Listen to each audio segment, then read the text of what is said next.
સામાજિક સમરસતા મંચ ભરૂચ વિભાગ દ્વારા મુખ્યમંત્રીને સંબોધેલ આવેદનપત્ર જિલ્લા કલેક્ટરને પાઠવી શ્રીમદ ભગવદ્ ગીતાના જ્ઞાનનો અભ્યાસક્રમમાં સમાવેશના વિરોધને વખોડવા સાથે તેને ચાલુ જ રાખવા અનુરોધ કર્યો છે।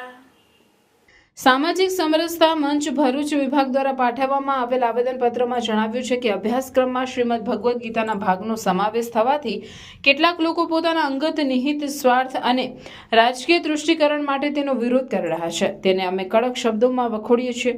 ભગવદ્ ગીતામાં દર્શાવેલ મૂલ્યો અને સિદ્ધાંતો કોઈ પણ ધર્મ, જાતિ, પંથ કે મત સંપ્રદાયનો ઉલ્લેખ કરી અને કહેવામાં આવ્યા નથી।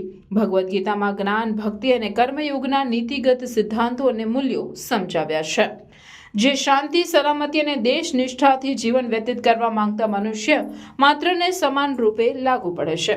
આ જ્ઞાન સૌ કોઈના જીવન વિકાસ માટે મહત્વનું છે। ભગવદ્ ગીતામાં દર્શાવેલ સદગુણોનું વિદ્યાર્થીઓના પ્રારંભિક જીવનમાં સંવર્ધન થાય તે ભવિષ્યના પ્રબુદ્ધ અને શક્તિશાળી ભારત માટે અનિવાર્ય છે।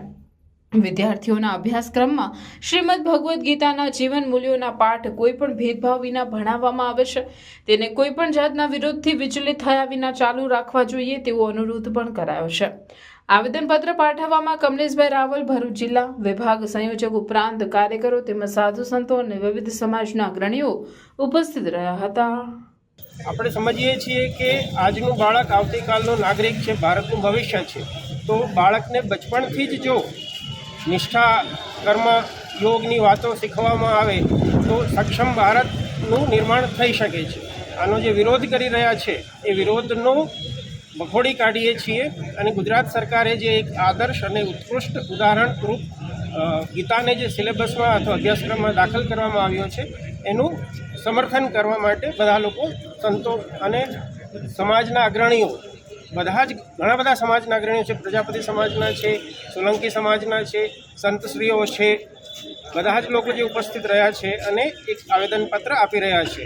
ગીતા જે છે એ મૂળભૂત રીતે આજે પણ જોવા જઈએ તો કોર્ટની અંદર ગીતાના ઉપર હાથ મૂકીને આપણને શપથ લેવામાં આવે છે કે હું સાચું કહીશ। એનું કારણ કે જે છે તે નિષ્ઠા છે, સત્ય છે, પ્રમાણિકતાના પાઠ ગીતામાંથી જ આપણને મળે છે। અને એક સારા નાગરિકને આપણે જો તૈયાર કરવા હશે તો બચપણથી જ ગીતાના પાઠ આપણે અભ્યાસક્રમમાં લેવા જ જોઈએ। એનું સંપૂર્ણ પ્રમાણે સમર્થન કરીએ છીએ અને જે વિરોધ કરે છે એનું આપણે વખોડી કાઢીએ છીએ। કોઈ સંજોગોમાં સિલેબસમાંથી ગીતાના પાઠ નીકળવા ન જોઈએ। ઓકે।